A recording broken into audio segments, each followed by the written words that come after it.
Tampa Bay. What's good on Sunday? The Bucs are playing. Zack Blain's in the house. You're in the Sports Lounge. And now, you're tuned into Tampa Bay's RBLR Sports. What's going down, Tampa Bay? Buddy, Chris, it's time. It's time. Week number 1 of the Tampa Bay Buccaneers season. We waited so long through the offseason, but we're here. So first and foremost, Chris Glazier, my tag team partner, my ace. What's good, dude? How are you? Feeling good, man. It's a great day in Tampa Bay as the Bucs will take on the Vikings for the first game of the season and under a new quarterback era. So lots to talk about. I'm excited for the game today. It's great to have football back. Awesome time of the year. So Yurika, how are you doing, man? I'm good, baby. The Rowdies won. Okay. The Rays won. Yep. USF won. Yep. And Colorado won. Oregon State won too. And Oregon State, Oregon State won too. Well, who better to? This is what I was gonna say. I'm in a good mood, and I hope this is like the 1 week of the Bucs that we can maybe be super optimistic until they really, do some bad things. And we'll get to that in a minute. But who better, as we sit here on the mountain of optimism, to bring in our very own expert from the RBLR Bucs show, Zack Blain. What's good, my guy? Welcome into the lounge. Hey, first time caller, long time listener. I don't know. I'd call myself an expert, but I appreciate that, brother. I gotta sell it, buddy. It's pro wrestling. I gotta sell it, even if it's not real. We gotta tell the people that. You know what? I'll take it. It. Well, Zack, I guess before we get into knowing a little bit about you, on the lounge, we do things a little differently, but I think it's important if we're going to be right before the game here, let's do a little bit of Bucs talk. So, Zack, how are you feeling? Bucs are 8-9 last year, NFC South champions. Vikings 13-4 last year, NFC North champions. But a lot of things have changed for both teams. Today, going into this game, the Bucs are 4.5-point underdogs. So I guess my first question is, what is the most interesting thing that you're looking for in this matchup? Yeah, I mean, the most interesting thing that I think we need to take away from is you mentioned it. The Vikings were 13-4 last season, but how many of those games were one-score games or like just tighter games than should have been? The Vikings are not as good as I think their record showed last year, and I don't think that Tampa is as bad as everyone is making them out to be. We have a great core of veterans. We lost Tom Brady. I get it. Like, he's the greatest to ever do it. But Baker's not a slouch. I know he's had a couple of down seasons, but look what he did in Cleveland his first few years. Like, he's I think he's going to surprise a lot of people. So my key to this game is just we need to watch Baker. Okay, we'll ask you a little deeper about your offense and defense kind of things, but Chris, man, here we are. This is the real post Tom Brady era. We thought for 42 days we were going to be in it last year, but now we're here. Week 1, what is the most interesting thing that you're looking for in this game? I think it's the matchup shutting down Justin Jefferson, man. I think we got to contain Justin Jefferson. I think that's the biggest key to this game, in my opinion, is if we shut down Jefferson, they don't have Dalvin Cook anymore. Cook is gone, so Madison will be starting for running back for the Vikings. And the Bucs run D has always been solid, man. Top five. So I think shutting down the run won't be an issue. So we're going to have to force Cousins to pass the ball. And if that's the case, then obviously shutting down one of the best wide receivers in the league is going to be key to this game. So you got to double him all game. I think you go one-on-one, with everybody else and just shut down Justin Jefferson. I think that's going to be the key to this game.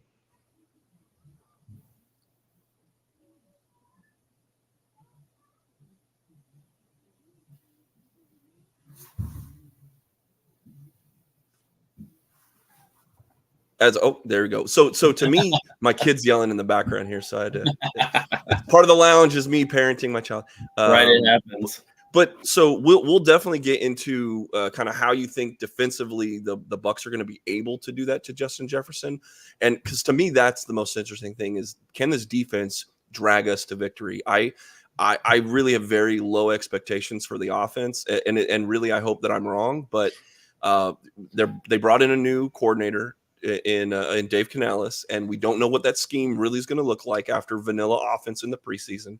But it wasn't it didn't look very, very exciting or high tempo. So I think it's going to be knock down, drag out stuff for the Bucs this year, and that's where they're going to have to rely on most of their top end talent is on that defensive side of the ball. So to me, that's the interesting thing is we don't know what we're going to look like. What does this defense look like? What does this offense look like? And we'll get into that. So, but Zach, getting a little deeper into it, I know you're the big Baker guy. You've been flying that flag when he was a free agent. 100% flag through the competition that there was in preseason. So one of the good things is the Vikings D, it was almost dead last year, and that was what most of their upheaval has been. They brought in Brian Flores, who is known for his blitzing and being aggressive and all that. And I mean, not a very good head coach, but back down as a defensive coordinator, he only has to worry about stopping Baker Mayfield and the Bucs. What do you think the offensive keys to victory are for the Bucs to overcome that? Yeah, we've talked about it on the Bucs show a few times. Our offensive line has to step up. We can't average 3 yards a carry anymore. Our run game has to be active because Dave Canales likes to run a lot of play action. And if we don't have an active run game, then we're not going to be able to do that.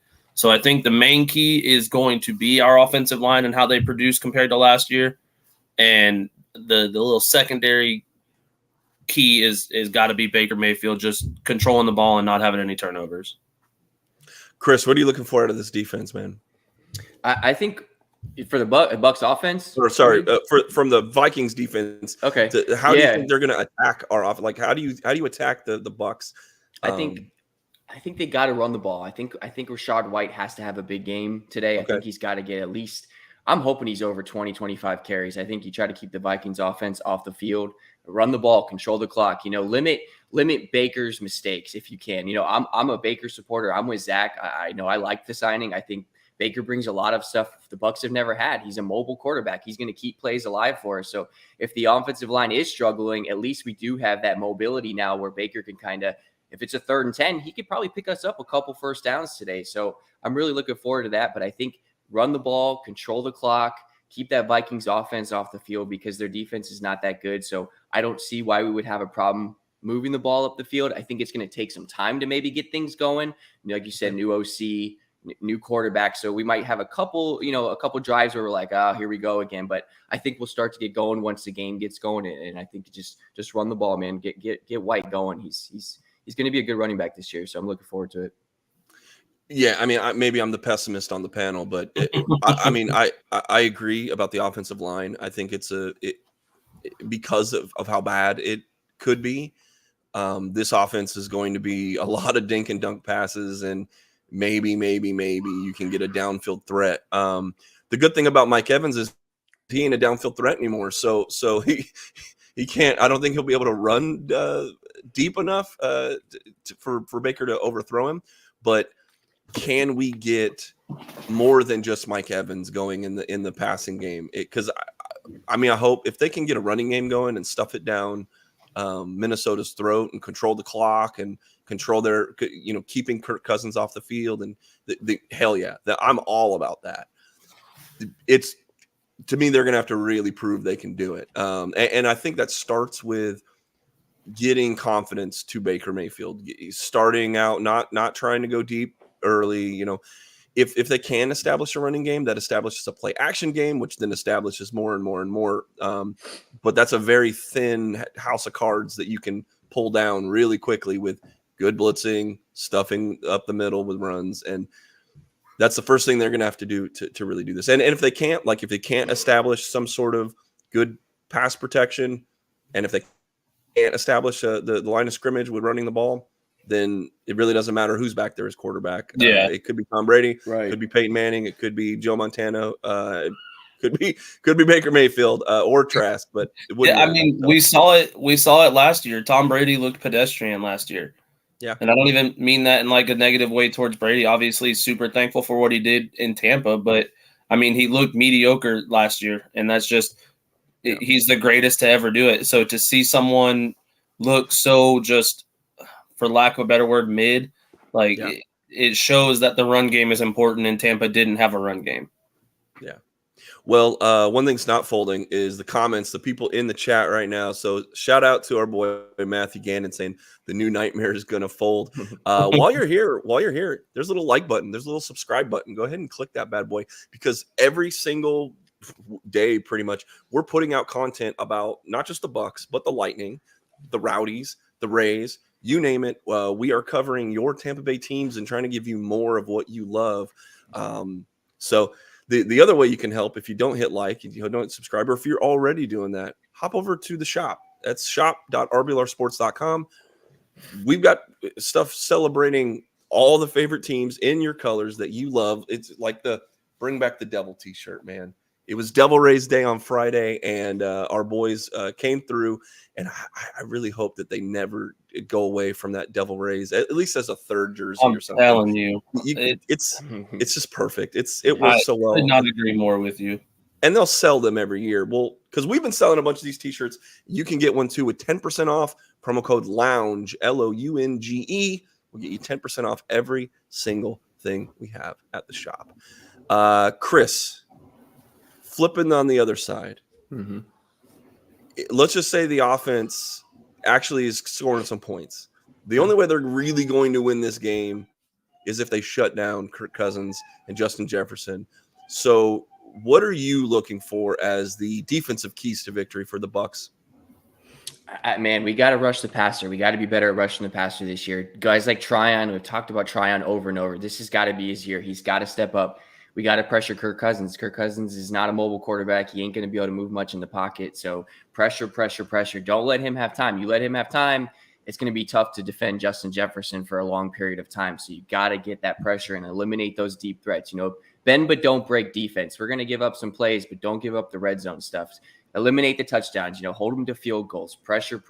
I think that's going to be really key to this game, to see what this defensive line can do, and bring some blitz packages, throwing some different schemes in there. I know Bowles is, he's got that defensive mindset. So I'm not a huge fan of him as a head coach, but defensive wise, I think the defense has looked better with him in there as head coach. I think we've seen some changes as far as, we were giving up tons and tons of yards to no-name receivers and backup quarterbacks for years and years. And now it kind of seems like it's gotten a little under control there. So I think pressure Cousins today. That's going to be huge. If we let Cousins stand there and pick us apart, we're going to be in for a long day, because then we're going to have to keep up scoring wise. And I'm not sure what to expect with the offense yet with Baker until I can see him actually play, a couple games. So pressure. Yeah, Zach, same thing. We talked about Justin Jefferson. How do you shut him down? How do you shut down Kirk Cousins? Yeah, so I think Chris kind of touched on it in the beginning of the show. We're going to have to double JJ. There's no way around it. And I think what that does is it leaves openings for guys like Jordan Addison, who was a stud in college. TJ Hawkinson just signed the biggest tight end contract ever. So they've got weapons. And I mean, even Alexander Madison, he's no slouch. Like he's a very good running back.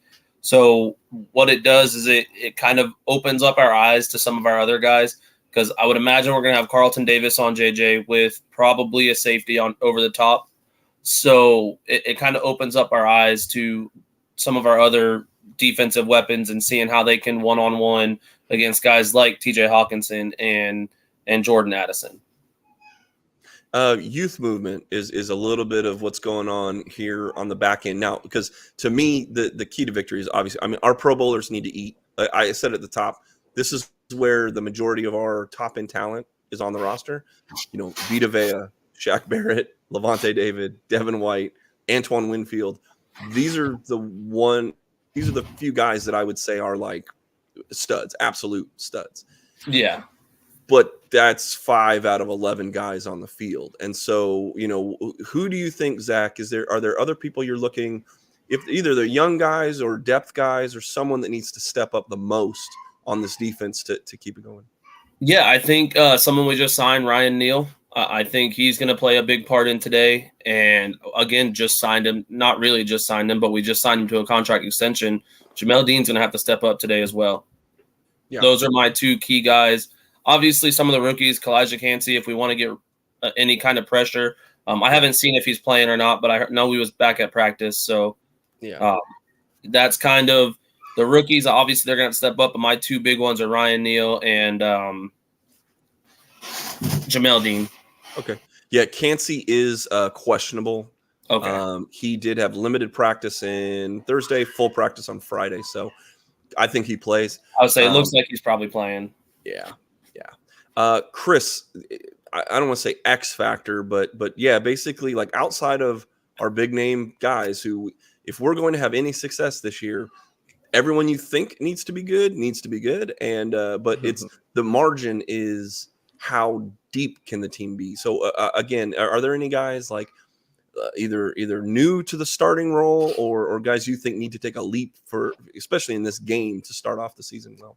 I'm sticking with Tryon, man. I really Okay. want to see Tryon have a good game. He had his preseason was pretty solid. He was finally getting some pressures in there. Maybe they've developed some good schemes for him. I know he was struggling to get to the quarterback and get around. So he's really got to step up this year. He's a first round pick. You know, we've talked about the Bucs and first round picks, and a lot of times they don't pan out for the Bucs. We have bad luck with first round draft picks. So I think this has got to be the year for Tryon, and I'm going to keep talking about it, but I really think he's going to have a breakout year. I'm trying to be positive. I'm trying to be optimistic. I think it's got to be him on the defense. He's got to be, lead the defense, step up, because Devontae David's going to be gone. Devin White's, he's hit or miss with, last year with his hustle and stuff. And I don't know where White's mindset is, I should say. I guess I'll be able to see, a couple games in, but I really want to see Tryon step up and be a leader of this team. Well, speaking of Devin White, got another comment here. Are we expecting a bounce back season from Devin White? Zach, what are your thoughts on Devin? Oh, God, my thoughts on Devin. Well, I don't expect a bounce back season. I think that what we got last year is what we should expect from him. When he's on, he's on. When he's off, he's off. That's just kind of how it goes with him. He's never going to be a great coverage guy. He's a solid run linebacker, but he's never going to be a coverage guy, and the fact that he wants the money that he wants to be paid like he's top of the line linebacker, and he's just not. So I think he's going to probably try too hard to get, because right now he's on basically a 1-year audition per se to get a big contract. So in my mind, he's going to try too hard for that, and he's going to have a mediocre season and then end up probably back in Tampa on a mediocre contract. Well, saying that, not trying to be pessimistic about it, but what do you think success looks like for Devin White? What's successful for him? Yeah, I mean, for me, it's more of a, like Chris had mentioned, the effort thing. I need to see him actually try on every play. There's a lot of plays that he took off last year, and you could see it. He's one of the fastest linebackers in the league, and he was getting beat by guys that he shouldn't have been getting beat by on plays that he was just letting up.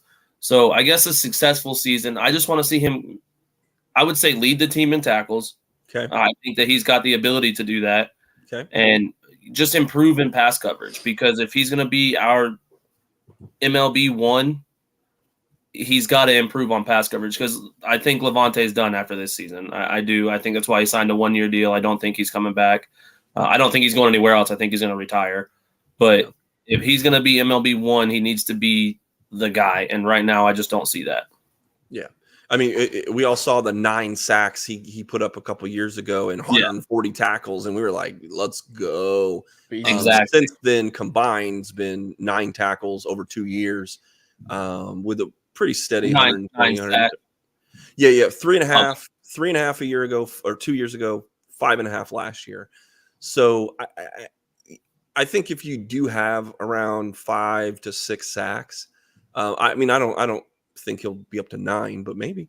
But if you can get those 5 sacks, and like you said, without being a liability in pass coverage, I think exactly. That's the key for him, because like 9 sacks is good from a linebacker. I would love that, but 9 sacks and no pass coverage skills is good from a situational linebacker, not a starting linebacker. You know what I mean? So, well, we've been talking about success. We've been talking about offensive and defensive keys to victory. Zach, unless have you changed your prediction from the Bucs show that we had a couple days ago? I have not. I believe it was 28-21. Yes, you did. So we'll put the spoiler here. If you haven't listened to that pregame preview show, we do it every single week here at RBLR. It's right in the feed. If you click that like button and you click that subscribe button, you will get it. And if you're listening to this on Spotify or Apple Podcasts, we are on there too in audio form, but the full experience is here on YouTube.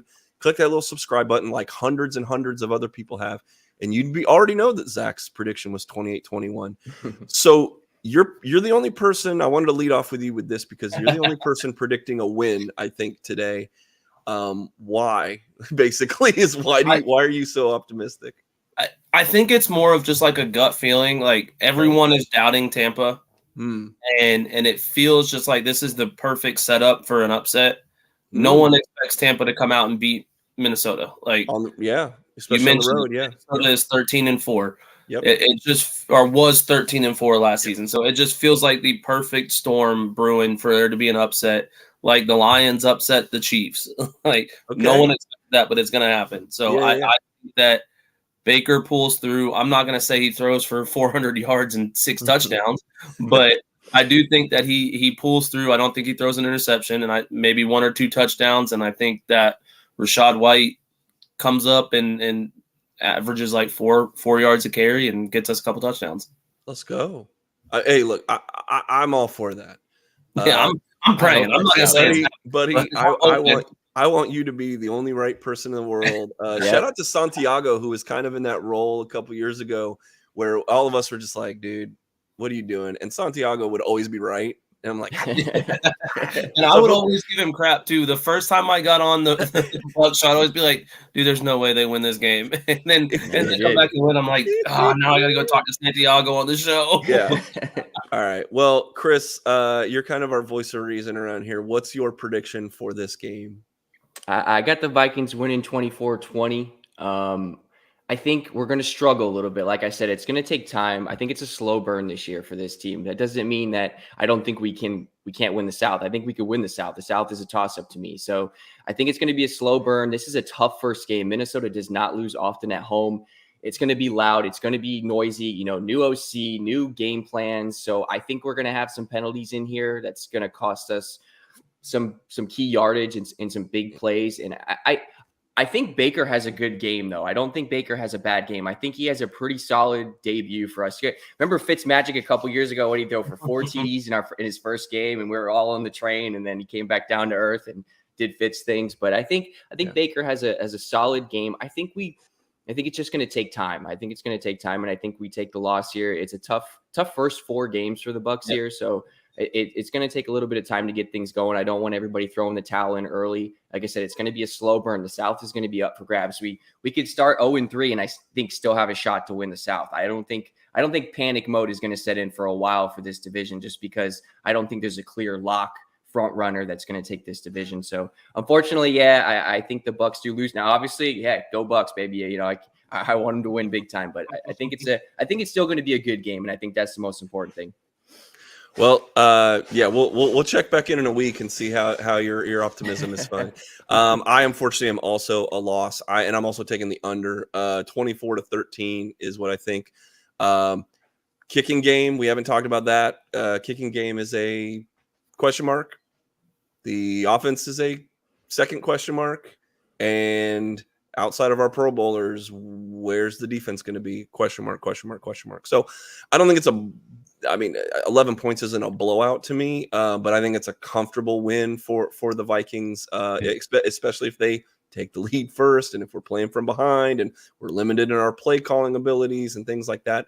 But this is a perfect opportunity to shut me up and say that I am wrong. I would more than happy to come on here next week and say, man, I underestimated all of this. But as of right now, I think I don't know. I don't know where the ceiling is, but I think I know where the floor is. And that's why I think 24-13, bunch of field goals, maybe a touchdown. I hope I'm wrong. I hope you are too. I love being wrong. Talk to my wife; she'll tell you that all the time for sure. But Zach, if you want to stick around, man, we got a little bit of fun. We've hit. I think we've done a lot of the Bucs talk, but now I want to get to know you more. You're a guy that's been on RBLR for a while now, and actually we brought you on as a Rays podcaster. That you did that for a long time.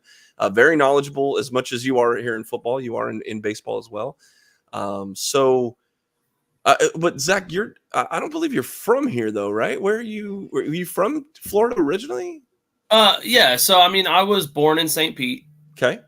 So I was born in St. Pete, lived there for a little while. Then I moved to Deltona, like that area, Deltona, Orange City. And then once I turned like 13, we started moving all over the place. I went to Oregon for a while, South America for a little while, and then to Tennessee.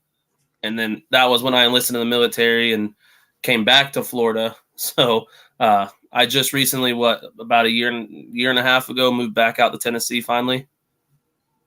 Yeah, it's been about a year. Has it been a year? Yeah. Okay. All right. Well, so how is it, you being from here and doing that, but then moving away, and I mean, you're a family man as well.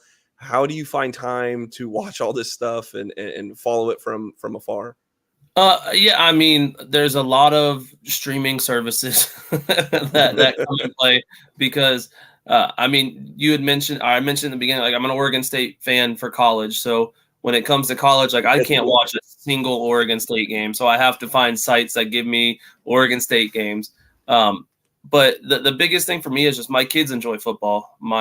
Both my sons, my stepson enjoys football. So it's something that we do together. I mean, I have pictures of our newest baby Hazel watching the Rays games with me. It's something that we've always done as a family. Like, obviously it drives Michaela a little nuts, but it's been fun, man. It's wild to go out, and it makes it more fun when you go out and see another Rays fan or another Bucs fan, because I don't get that here very often.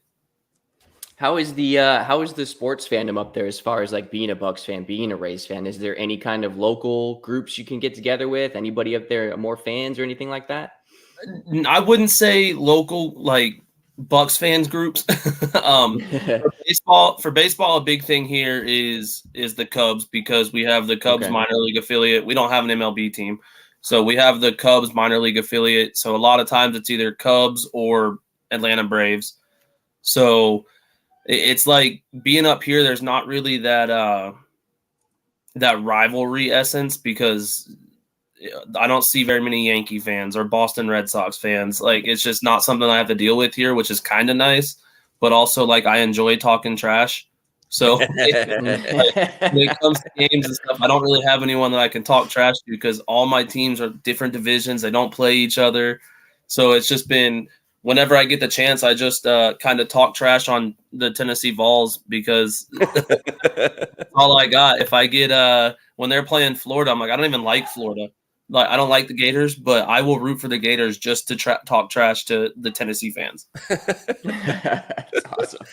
Well, I think, were you telling me off air that you've never been to a pro baseball game, or at least a Rays game? So I have never. The only pro games I've ever been to have been 2 NBA games. I went and watched the Orlando Magic, who also happened to not be my favorite team. They're also not a professional team. So yeah, right, exactly. Oddly enough, both games they won. That's all I'm saying. Actually, they did. When I saw the Nuggets play, Miami Heat fan, but I lived in Orlando, so I had to go to the Orlando games. Those are the only pro sports outside of like PBR. I went and watched PBR one time. That was pretty cool. Okay. Yeah. Man, you've never been to the Trop. We gotta get you when you get down here. Especially if you have the whole caravan, we gotta get the Blain family. Well, two things that I've in here. One, maybe we start a little RBLR watch party up in Tennessee, right? But then second, we got to do a whole like company get together with everyone and your whole family, and like in the in the outfield or something in Randyland. Could not agree more. So off air is next it'll probably end up having to be next season, but sure, at some point we're gonna have to set something up where we get to go to a game and hang out, because we've been doing this for like 2 years together. We've never hung out in person. So I know, dude. I've never shook your hand in person. Exactly. You know what I'm saying? Like that's Chris. I see all the time, dude. We're like, I don't like looking at him, but I do it Facts. for the good of the do it. Sure. No, dude. So I was gonna say, what do you miss? Is there something you miss about either Orlando or this area? Yeah, I mean, Florida will always be home. Like, Okay. there's just no ifs, ands, or buts about it. It's where I was born. It's where I spent most of my childhood. So it'll always be home. My family still lives there. My mom, my dad, my little sister. It was just something for me. I needed a change of pace. I was going through a lot, like to get deeper. There was a whole bunch of like times where I was, depressed and just down and out, and I needed a change of pace. And being from or living in Tennessee, I knew that it was a little more chill, a little more relaxed. It Okay. kind of just fit my my needs better at the time. And I mean, it's worked out since I moved here. Obviously, I've had my little baby. Best feeling I've had in a long time. Yeah, man. I mean, it's do I miss it? Parts of it, yes. Okay. Would I move back right now? Probably not, just because like I am in such a good place. No, I dig it, man, and I think it's good too, man, that you man up about mental health, and Yeah. you make that a priority, and you do what you got to do. I think you've been a strong advocate for that, especially like with the veterans, being a veteran, and also just men in general. I think you've been. Like I said, I want to commend you. I think you've been a very good vocal proponent for that. And I think that more men should be vocal and upfront about it. And I think that I think it's a good opportunity that if anyone's, listening to this, be that for your friends. Like, 100%. Not everyone's going through something, but everyone also wants to go through it together, I guess, or I guess you don't have to be alone is what I'm trying to say. Is like, yeah, it's just men are raised up, and like, I mean, I was in that generation where like my dad would tell me, I love my dad. Don't take that as like a negative thing towards my dad. It's just how he was raised. Sure. Men don't cry. Like, it's just a cut. Throw some dirt on it. Right. I think there's such a stigma to being like vulnerable as a man. Dude, if you don't want to talk to your friends, you have my Twitter or X or whatever they call it now. You can message me. Like, I don't care who you are. It's just, I feel like having someone to talk to helps so much. And it's such a silly thing to go through life and not have anyone to talk to. So that's why I guess I've always been so big in it, because I've lost people to it. And it's just, there's no need for it if you could talk to somebody and just get it out. Do you have maybe a favorite memory as far as Tampa sports, or a favorite players, maybe Rays, like Bucs that. player, or you can do Rays and Bucs if you want, and then maybe a memory of each player that kind of drew you in a little bit. So Rays, you ready for this? Uh-huh. Yurika knows it. He's no longer a Rays player. He is now an Angels player. Brett Phillips. Yeah. Okay. That energy. It was just, he was never the best player on the field, but he always gave 110%. And just his missions, like baseball is fun and all of that. It's something that I really respected by him. So he's always been my favorite Rays player since he came to the Rays. As far as the Bucs, I mean, there's a few. Rondé Barber, when I played football, I played corner. So I always kind of wanted to be like Rondé Barber. So Rondé Barber is up there, Warren Sapp, like some of the older guys. And then as far as the newer guys go, I mean, Baker's been here for a few months. Oh, no. I'm kidding. No. Anton Winfield, Vita Vea, just dogs. Like, I like people that are aggressive, and I think they're both aggressive. They like to hit. Yeah. Well, that jersey you're wearing was a pretty aggressive dude, right? Yeah, Yep. man. Yep. He's up there too. He's up there too. I guess when I was younger, I didn't pay as much attention to like linebackers. I don't know why. It was just, for me, like I think I started paying attention to linebackers like when Ray Lewis was towards the end of his career. It was always someone that I was like, this guy is a beast. Like, yes. So as far as Bucs players go, though, like Brooks is up there. He's got to be. What about Brian Kelly? Were you a Brian Kelly fan when he was on the Bucs? He's always a great underrated corner, man, right? Playing right next to Rondé. If I'm being honest with you, I don't know much about. I know about him more recently, but like growing up, I don't remember that name, if that makes sense. Brian Kelly was a really good underrated corner. He played next to Rondé, but man, that Tampa 2 man back then, that defense was something else. Like, it was. I would compare it to like the Legion of Boom in the skill level and the talent of that defense. Primetime days, man. That was Exactly. Ridiculous. Well, Zach, man, you've already shouted out your Twitter. Well, and I put it. We tried to put it right down there. Zack Blain, RBLR. But is there anything in the RBLR Bucs podcast? Is there anything else you want to bring awareness to, or plug, or get going? Yeah, no, not that I can think of off the top of my head. Like I said, any kind of men's health, like I'm big into that. Any kind of veteran stuff. Till Valhalla is one of my favorite charities and one of my favorite veteran-owned shops. They do a lot of soldier suicide stuff, so I think that would be probably my main one is Till Valhalla. If you just give them a look up and buy a cool shirt, everything kind of gets donated to a good cause. Awesome, man. Well, you can stick around because I think the next thing we're gonna do is we're gonna try to open some sports cards. Hey, I'll hang out for a little while. I think if I can do this right, let's get this like this, like here, because we're going to talk about some old guys. I got 1990 Topps football for our worthless sports cards of the week. These are junk wax era cards in the wax, and a special treat for you, Zach. I'm going to ship this to you. All the gum, all the gum for you and the kids. All the gum for you and the kids. Oh, let's see. Look, what's great is look at that. Look at that. It actually stained the back of this card. Oh yeah, that's really great for PSA.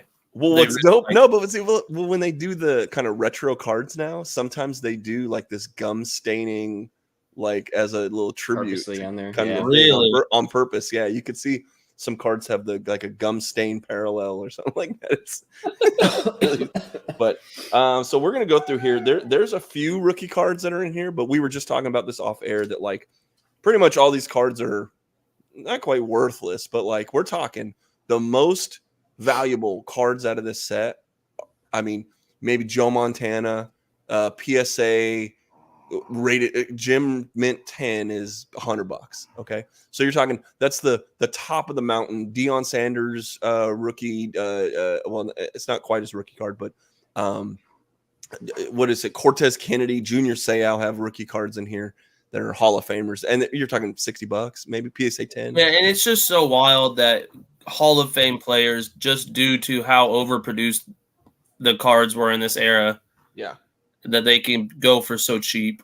But what is nice is, I mean, the reason is a lot of these are Hall of Fame guys. I mean, Joe Montana, arguably one of the, if not the greatest when he retired. He's he's still in those conversations. But it's this generation of people might not remember who Joe Montana was because they maybe never saw him play, or like even like guys my age or whatever maybe saw him play as a Chief or at the very tail end of his career. Linebacker, right? Yeah, Joe Montana. Yeah, exactly. So we're gonna fly, Montana. We're gonna fly through here. But if there's any of these cards that you think are cool, or a guy that you remember, shout him out. Leslie O'Neal. Oh well, there's a Creamsicle Buccaneers. Yeah. Yep. Moss assists and squad play. Taking 4 guys to tackle. There's somebody, Kevin Haberdink. Never heard of this dude, not once in my life. Sounds like a lawyer.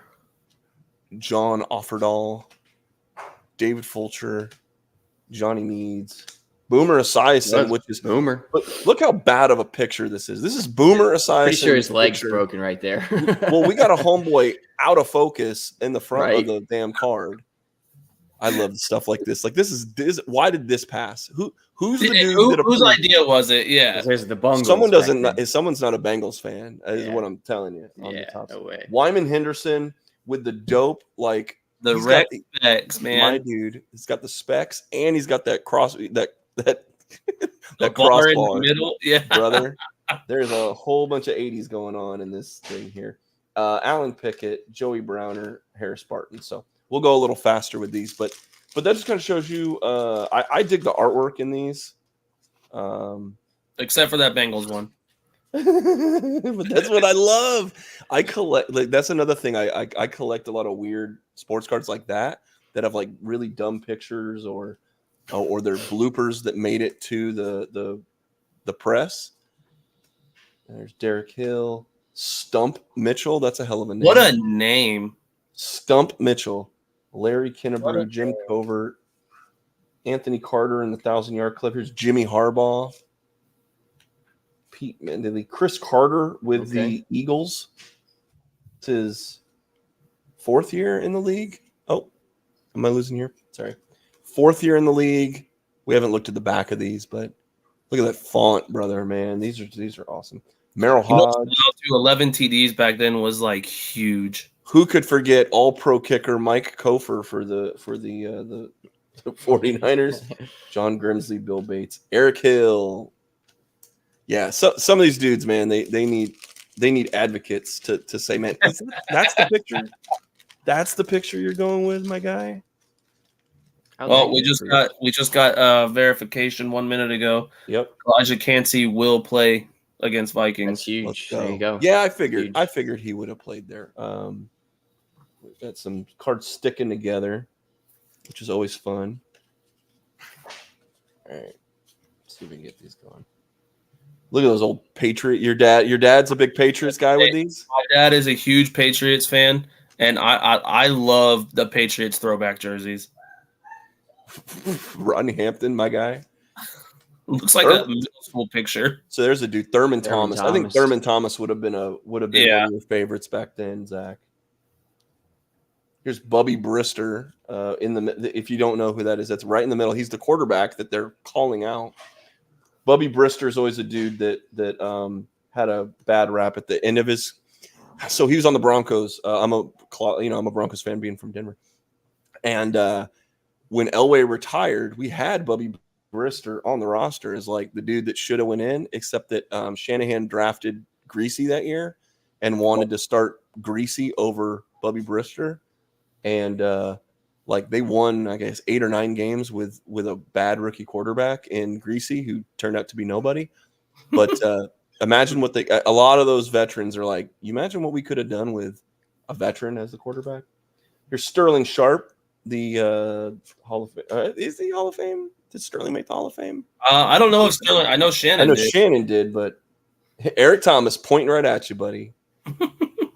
Holla at your boy. You know what's wild is how the condition of these cards. These cards are older than I am. They are. They're 5 years older than I am, and they look probably better than I do. That's true. Because I'm like, I got a good deal on these. I found these. I got a whole box of them, so it's awesome. Because hopefully we'll find some. I don't know if you can hear my kid in the background. But maybe I can pass some of these down to him one day. Man, John Settle also wants to point right at you, buddy. I feel intimidated a little bit. Alonzo Highsmith's ready for this to end. Bernie Kosar, Herschel Walker. That's a pretty solid card. Eric Allen, hell yeah. That's a dude that was a Hall of Fame cornerback. Marion Butts, Gary Clark. Passing leaders, look at that. 2 Hall of Famers on one card. That might be worth a couple bucks somewhere. At least $4. Well, you joke, but I is little things like that where it's nowadays. That's what people don't understand. Everyone goes out for the I want the $1,000 card that I paid $950 for. That would have been one of your guys back. You got to look this. If you don't know who Carl Mecklenburg is, and everyone out there listening, you should check out Carl. On the field, nowadays we're in an era where I don't know if he did anything off the field to cancel himself. but as far as growing up, he was here we go. Ooh, Derek Thomas. There you go. Ooh, Derek Thomas, super rookie. And the other thing is, all these cards have been cut pretty well. Yeah. To me, it looks a little off center to the right. But I was going to say maybe a little to the right, but top and bottom look good. Buddy, that's good. That's going to the PC. Maybe I'll sell that on eBay. Boom. And then that's what I was saying. The little $4 or $5 cards, that's where you make your money. Yeah, man. I got a whole box full of these things that maybe I'll do Whatnot at some point. Jerry Olafsky. Oh God, don't go on Whatnot. Phil Simms, that'd have been worth $1 somewhere. Vince Albert and Gary Reasons, Ray Donaldson. He's like, hello, ladies. Sam Mills, that's a big. Dude, he was I love the hairlines on some of these. Yeah, right. What a weird picture. Stanley Morgan. Hello, ladies. Maybe the sun's hitting him in a weird way. Andy Heck. Flipper Anderson. Buddy, That guy was a stud. Where did these numbers or where did these names go? Like, why don't we have Ronnie Hampton, Thurman Thomas? We're kind of getting back into these. And then Ernest Biner is stuck in the back here. There you go. Well, Chris, you were opening some hockey cards earlier today that you didn't, want to do on camera. What's up with that, dude? A little too excited, my friend. Excited. I pulled that lightning one though. That was a nice one. You did pull a little. That was a good card. Drew Hill. I haven't pulled cards in so long. Like, I have all my cards upstairs. Hey, all you Phil Gruber fans, we finally pulled a Buccaneer. Phil Gruber, I know nothing about him. If drop in the comments, what's up with Phil Gruber? How's he? Paul Gruber. Daryl Talley, Anthony Toney, Perryman, Perry Kemp, Steve Smith. Man, it's our third Rodney Hampton. Yeah, we keep getting this collated set, so you can see that like the same cards come out. Ernest Biner, Ruben Mace, Flipper Anderson. 89. That's a problem that they've same sort card, of like the same player but different card art. Nowadays they do that. Yeah, I didn't know they'll that back then.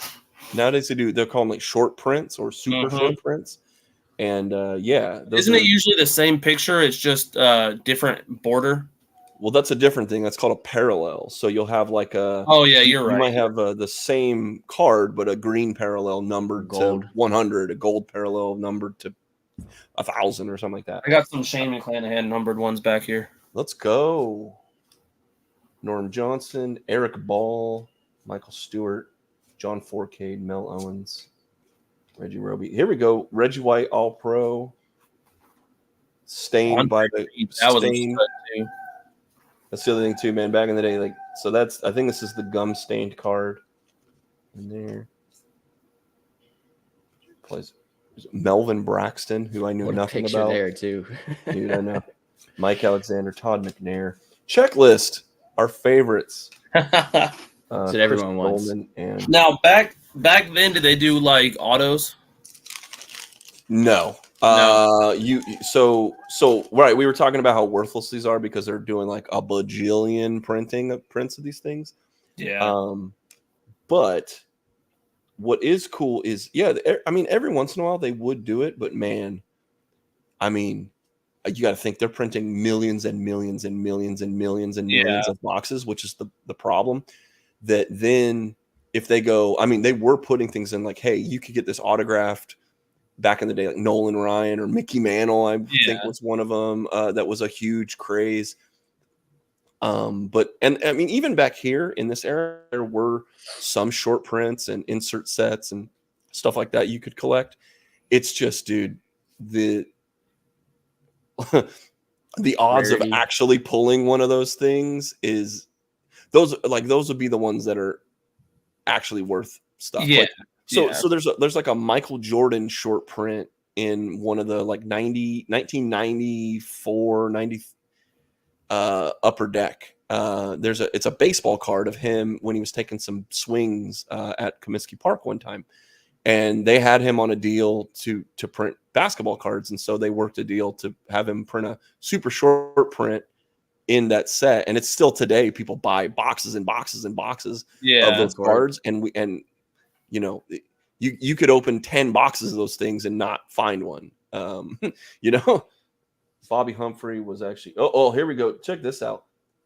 Noticed any? I thought Bobby Humphrey was not 26. I thought his number was backwards, but I'm wrong. Jory Orlovsky. Well, sometimes that happens too, man.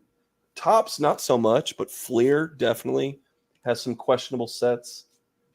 Roy Donaldson. Oh, there's even some of the current cards you can get. They're worth more money. It'll be like there was a set recently. I got one of the cards from an opening, and it was. Here we go. There's the Cortez Kennedy. There's the Cortez Kennedy, who was huge. But I don't know how many people remember Cortez Kennedy now, but he was a dominant force on defense, at least for a few years up in Seattle, terrorizing my Broncos. This is fine. I mean, corners look pretty good. Man, that's a. How's the back look? Is it stained? Nope, we're good. Oh, heck yeah. Minty fresh. That's worth a buck or two. Look at, and here we go. There you go. Saving the best for last. Junior Seau, baby. Look at this picture, baby. Junior Seau. Look at that picture, man. Wow. And Barry Sanders. So I'm getting hyped. That was back magic if I've ever seen it in my life. Buddy, these last 3 cards are like the 3. Wow. 3 of the 4 most. They're all in one pack too. Right next to each other. Oh, Barry. So this will be a course. bookmark. This will be a bookmark for me. Yeah. I don't know. Maybe someone will pay a buck for it. I don't know. We'll see. But that was pretty good, man. I had some fun with that. Yeah, that's some good well, I stuff, guess man. Zach, I think we're gonna bid you adieu, my man. Thank you for here. Let's go back to this. Let's go back to let me get this out of here. And we will get you back on as I mess this up live. So I'm glad we're doing this live. Hi, I'm Chris. Oh, well, I'm Zach. So I'm glad we're doing this live. But Zach, dude, a really good conversation. First and foremost, to get us ready for the Bucs game that's in about an hour here. But also talking about a little bit about your life and again, you being an advocate for men's mental health. And I'm glad. I mean, not like you're out there waving a flag for it, but I think you're a living example of someone who's been there for people and that has done things, made choices good for yourself. So I hold you up to a high regard with all that, buddy. So I appreciate it, man. I really do. Yeah. Anything last words before we kick you out of here? And I literally hit the button that bans you here forever. The only thing I can say is go Bucs. All right. You're the only one that predicted a win. So exactly. So I hope you're right. I hope you're right, and I hope we're wrong. So, well, let's get into Zach as we say goodbye to you. We are going to bring up our bet of the week. Finally, some NFL. Yeah, man. So let's hear it. If you could go in depth on each of these and why you think they are going to be smart bets. Sure. So I got the Bengals money line. Obviously, Bengals are on the road here against Cleveland. I'm surprised that the spread was only 2.5 for the Bengals. So Vegas must know something. So I'm going to ride with the money line instead here. I think when you're looking at it, it's a tough matchup in Cleveland for Cincinnati, but I think the Bengals have the overall better team here, and I think they come away with the victory here. And I think it is a close game because Cincinnati and Cleveland always have these shootout slugfest games. Watson's back, so I think it's going to be closer than people think, but I think the Bengals come away with this one here, maybe on a last-second field goal.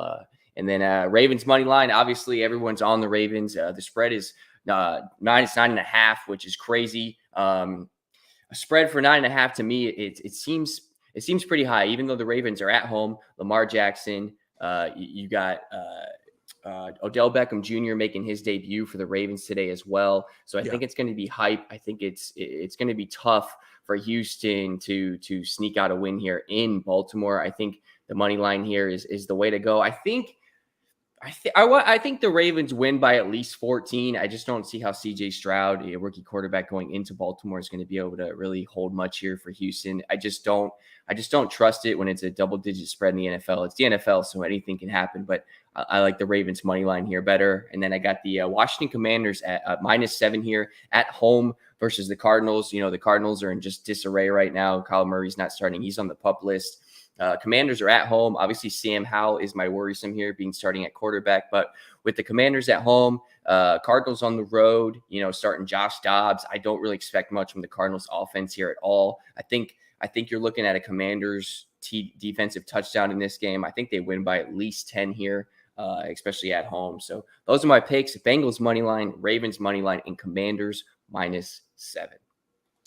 Yeah, I'd wonder what the odds were with the spread being a double-digit NFL spread. It's tough, man. Like that's the one thing I've learned, like getting into all the betting and everything. When it's a double-digit spread, it's you might be looking at it like, oh yeah, Ravens are at home, they're going to win by 37, but to be able to pick that all the time, it's hard, man. It's the NFL. These guys are all professionals. Like any given Sunday, like the movie says, like everyone was like, oh, Chiefs over Detroit. I'm like, Detroit's going to cover. Y'all are crazy. I called that. Detroit's going to cover. And they won by 1. I can tell all my buddies 1-3, Detroit's going to win by. When you're looking at that spread and you're like, it's that close. It's the NFL, man. So I think double-digit spreads are really tough to take as far as if you're going to take a spread.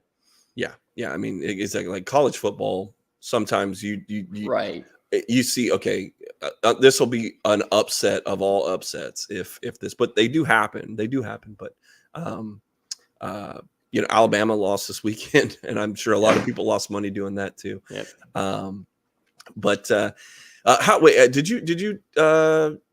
How'd you do last week with your bet?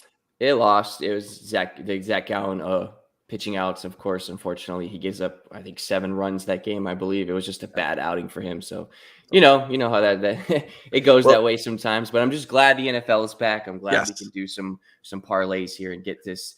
I feel like I picked some easier games this week just because it's week 1. But week 1, man, that's when a lot of the upsets happen as well, with teams getting things going and Vegas doesn't know either. I mean, Vegas eventually will figure it out, but it's going to take some time for sure. Who knows? That's why it's still optimism, but that's why I like money lines in week 1 personally, just because the spreads in week 1 can be tough, just because it is week 1. Things happen, flukes happen, upsets happen, stuff like that. So I try to take more of the money lines on week 1. That's the only reason I took Commanders. Is I just feel like Arizona's in such disarray that I can't see how the Commanders don't win by more than 7. Awesome, man. Well, for everyone there, man, if you got a little extra money that you're willing to literally just throw in the trash, go ahead and take this advice. Sometimes it wins, sometimes it doesn't, but it's fun no matter what. So, well, another thing that's fun that you and I get into as we wrap up our final program here, Pro Wrestler of the Week. We haven't done this on the show. We've been throwing it out there every once in a while, but I think we'll finish up the show today talking about our favorite pro wrestling performances for the week. So, Chris, who's your pro wrestler or wrestlers of the week? I'm going wrestlers this week, and I'm rolling with Aussie Open, man. Aussie Open, oi, oi, oi. They've been phenomenal. They've been used a lot recently in AEW, and I think it's awesome for them. They put on great matches. They're great. They're a great tag team. They were Ring of Honor champs, and obviously, they lost to MJF and Cole, which is fine. That's who you'd expect them to lose to, someone like them who's just on a roll right now. But the match versus Jericho and Sammy was just great. I did not think it was going to be that good, but to me, that was almost a 5-star. I was really impressed with that match. That was a good 20-minute just banger on Dynamite. So I think Aussie Open's been on a roll lately, and I'm really enjoying watching them. I didn't think I hadn't heard of them until recently, and I thought, man, this team's really good, and especially with Will Ospreay too. I'm kind of getting to see those overseas guys. That stuff I was really never into, more the local United States programming. But Aussie Open's been pretty cool. Yeah, when was the first time? Like, is AEW your first look at Aussie Open and yeah, actually, yeah, for sure. I've always been that local guy that grew up on WWE Attitude Era stuff, WCW Nitro stuff. Sure.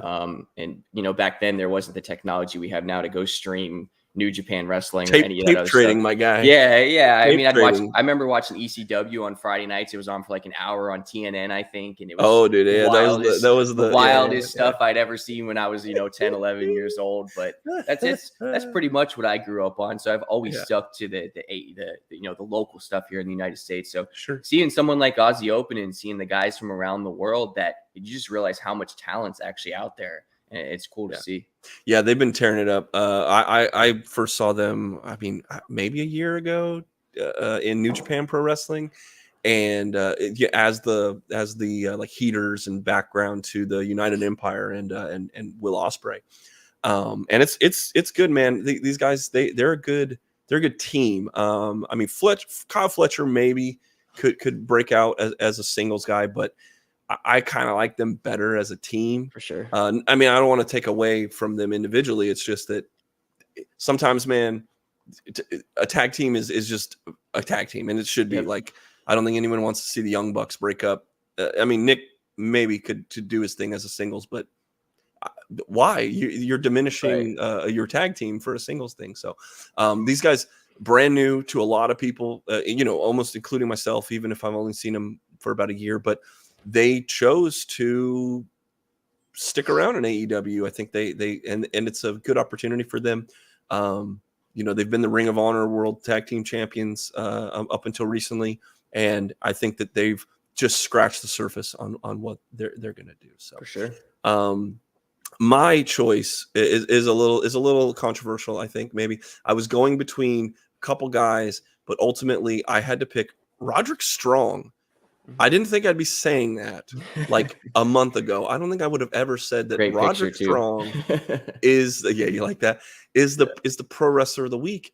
But dude, for 2 weeks now, really, he's been killing it. This whole character getting involved in the main storyline of the Adam Cole and MJF thing, while they're kind of doing on their thing, he's his own little parallel track that weaves in, and it's good storytelling, and everyone is, to be honest with you, I think everyone's known Roderick Strong is a good wrestler, bell to bell, solid guy, just not the biggest guy, not the most charismatic guy, not the but kind of like he's always been in a faction or a tag team or something, as like you need other people to boost you up.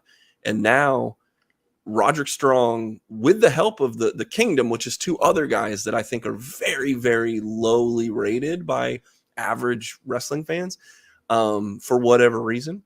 But now you've got a guy breaking out and you're putting them together, and it's just the sum of all the parts being pushed directly with Roderick Strong's rocket ship behind him. And he's delivering, dude. I mean, last night was a great one against Darby. And that's why I think it's just culminating. His mic work is good. He's built this annoying character that, like, you just, as soon as you hear that word Adam come out of his mouth, you're just like, come on, dude. And I think that's working. I think that's why it works. So the more I'm repulsed, the more I'm intrigued. And I think that's what works for when this all comes full circle, it's going to be awesome, because I really don't know where this is going with Strong and Cole and MJF and the Kingdom. But when all this comes full circle, it's going to be pretty cool to see. Well, Chris, man, we've talked Bucs, we've talked cards, we've talked betting, we've talked pro wrestling. Great show. Man, what a good one. So Bucs kick off in about half an hour, or about 45 minutes from now. Yep. Buddy, thank you for another good show, my guy. Absolutely. If you're out there, hit that like button, hit that subscribe button. Make sure that you're getting all of this from all of us.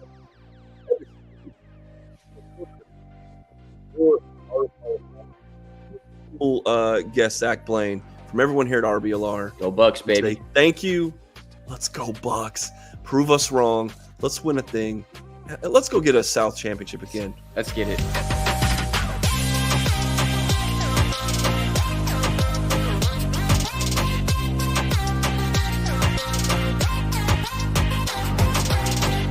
Thank you for tuning into this presentation by RBLR Sports. On your way out of the stadium, please remember to like and subscribe.